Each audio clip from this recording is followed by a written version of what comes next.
अस्सलाम वालेकुम एवरीवन, मेरा नाम शुमाइज़ा इकबाल है और मैं एक क्लिनिकल साइकोलॉजिस्ट हूँ। उम्मीद है आप सब लोग खैरियत से होंगे। आज की वीडियो का टॉपिक है कि बच्चे ज़िद बहुत ज़्यादा करते हैं और वो किसी सूरत में भी बात नहीं मानते हैं। तो हम इस चीज़ पर बात करेंगे कि हम बच्चों की ज़िद को किस तरह से ख़त्म कर सकते हैं और उसके मुतालिक मैं आपको बहुत अच्छी टिप्स एंड ट्रिक्स बताऊँगी जिससे आप बआसानी बच्चों की ज़िद को कंट्रोल कर सकते हैं और समझ सकते हैं कि बच्चे आखिर क्यों कर ज़िद करते हैं और वो उनकी ज़िद कहाँ से शुरू होती है। तो सबसे पहले हमें ज़िद के मानी समझने होंगे कि ज़िद आखिर क्या है, बच्चों की ज़हनियत के मुताबिक ज़िद का क्या मतलब है और वो ज़िद किस वक्त में करते हैं। अगर बच्चों की नेचर के मुताबिक नोट करें तो उनमें वो जिस वक्त में ज़िद कर रहे होते हैं तो ज़्यादातर उनका मतलब ये होता है कि ये चीज़ हमें फ़ौरी प्रोवाइड कर दी जाए। जैसा कि अगर वो किसी खिलौने की डिमांड कर रहे होते हैं तो वो कहते हैं ये हमें फ़ौरी के फ़ौरी दे दिया जाए। अगर वो किसी चीज़ की डिमांड कर रहे होते हैं, किसी चॉकलेट की डिमांड कर रहे होते हैं, वो कहते हैं इसी वक्त अभी के अभी हमें ये चॉकलेट प्रोवाइड की जाए। तो हम इस चीज़ को हम ज़िद का नाम देते हैं। या बच्चे जब ये इस तरह का बिहेवियर शो कर रहे होते हैं तो हम कहते हैं कि बच्चा बहुत ज़्यादा ज़िद कर रहा है। तो ज़िद का अगर आप नेचर समझने की कोशिश करें तो ज़िद का मतलब ये है कि बच्चे के अंदर सब्र नहीं है, उस वक्त वो सब्र कर नहीं पा रहा। अब वो सब्र कर नहीं पा रहा, इसका क्या मतलब है? इसके दो मतलब निकलते हैं। या तो बच्चे के अंदर से सब्र बिल्कुल ख़त्म हो चुका हुआ है, वो सब्र कर कर के इतना थक गया, आपने उसको इतना ज़िद किया है कि उस हर चीज़ पर आप उसको सब्र करवाते हैं और वो सब्र कर कर के थक गया, वो ज़िद्दी बन गया कि मुझे ये चीज़ चाहिए तो अभी के अभी चाहिए। या फिर उसमें सब्र अभी पैदा हुआ ही नहीं है, उसको पता ही नहीं है कि मैंने सब्र करना है, सब्र के मानी क्या है या सब्र किस तरह से किया जाता है। यहाँ मैं आपको क्लियर करना चाहूँगी कि सब्र हमारे में बाय बर्थ नहीं होता, हमारे में ये इंड्यूस किया जाता है। जैसा कि बच्चे बड़े होते हैं, बहुत सी चीज़ें अपनी नेचर से सीखते हैं, बहुत सी चीज़ें हमारी इन्वायरमेंट से सीखने को मिलती हैं,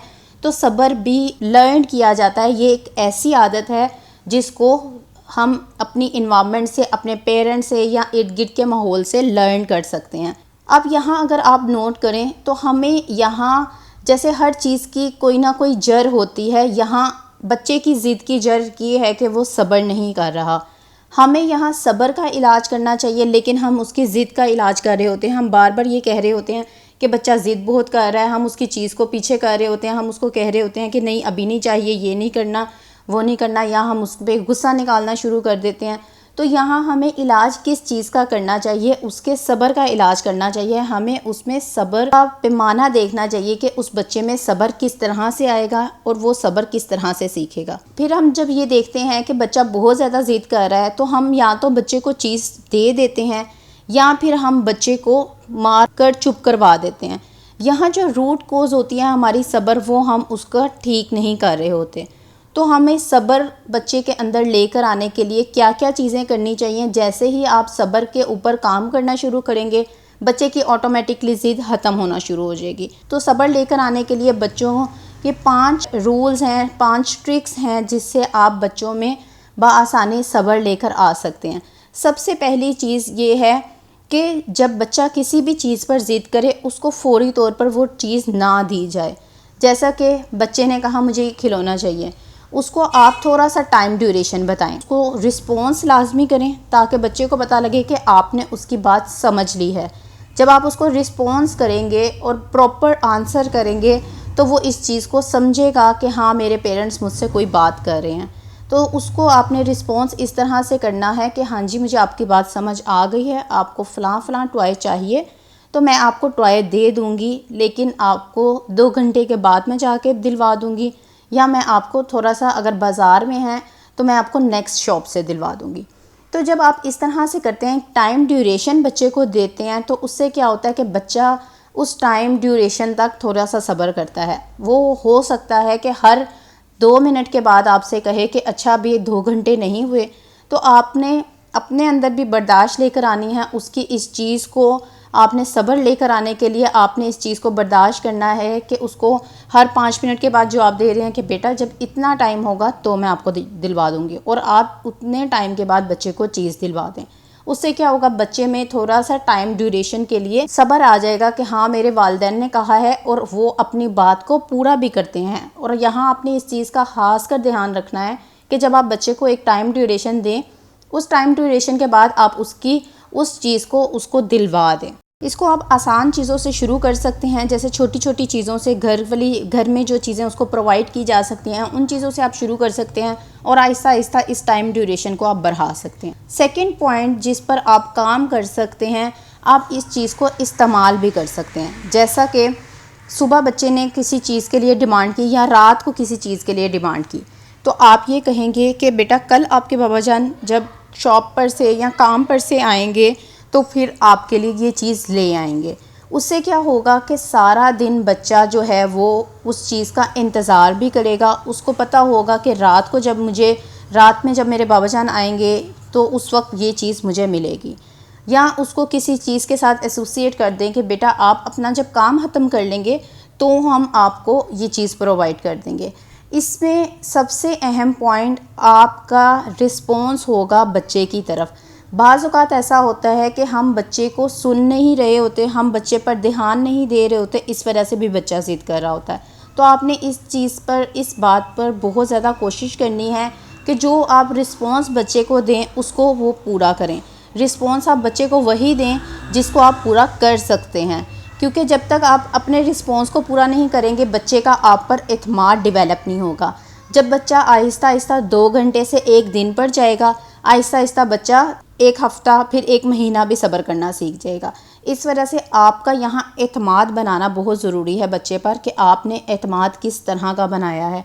यह याद रखें कि बच्चे में सब्र एकदम से नहीं आएगा, आहिस्ता आहिस्ता आएगा। छोटे छोटे काम से शुरू करेंगे फिर बड़े काम की तरफ जाएंगे तो ही बच्चे में एकदम से आहिस्ता आहिस्ता ज़िद ख़त्म होना शुरू हो जाएगी। इसके साथ साथ आपने एक और चीज़ का ध्यान ये रखना है, ये बिल्कुल भी नहीं करना कि बच्चे के हर काम पर उसको सब्र सिखाना शुरू कर दें।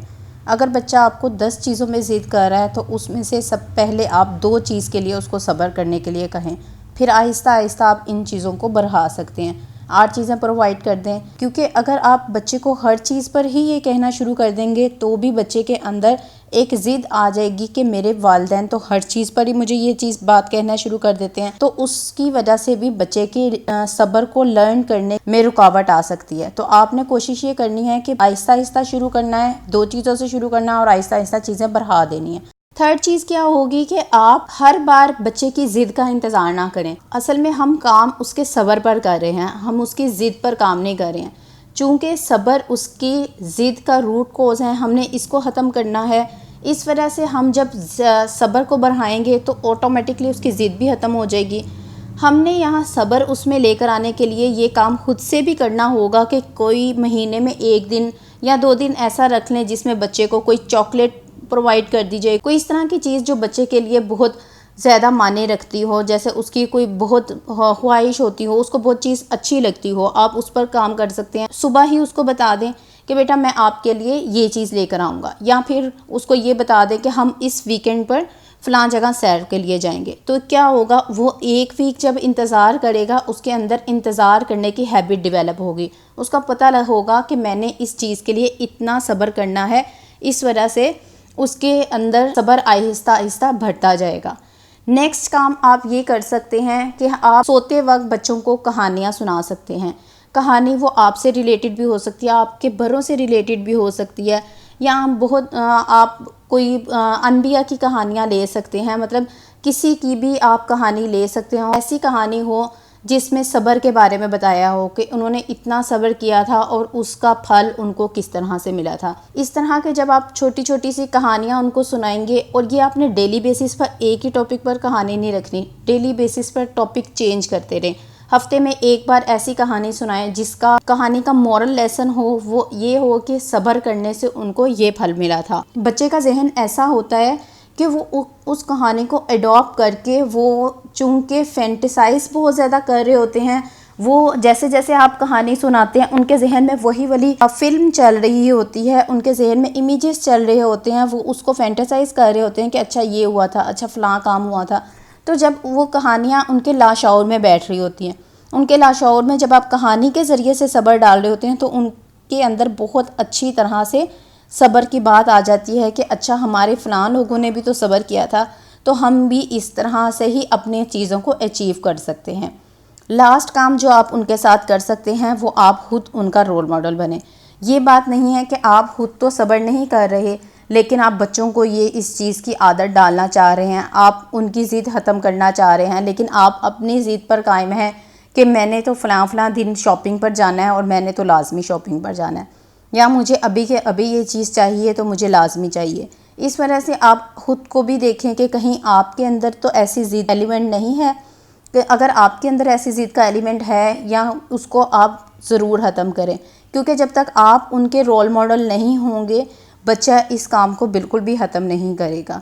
तो ये छोटी छोटी सी टिप्स हैं जिसको आप अमल में लेकर आकर सब्र बच्चे के अंदर पैदा करके उसकी ज़िद को ख़त्म कर सकते हैं। उम्मीद है आज की वीडियो आपको अच्छी लगी होगी। वीडियो अच्छी लगी है तो इसको लाइक और शेयर ज़रूर करें और चैनल को सब्सक्राइब करना ना भूलिएगा।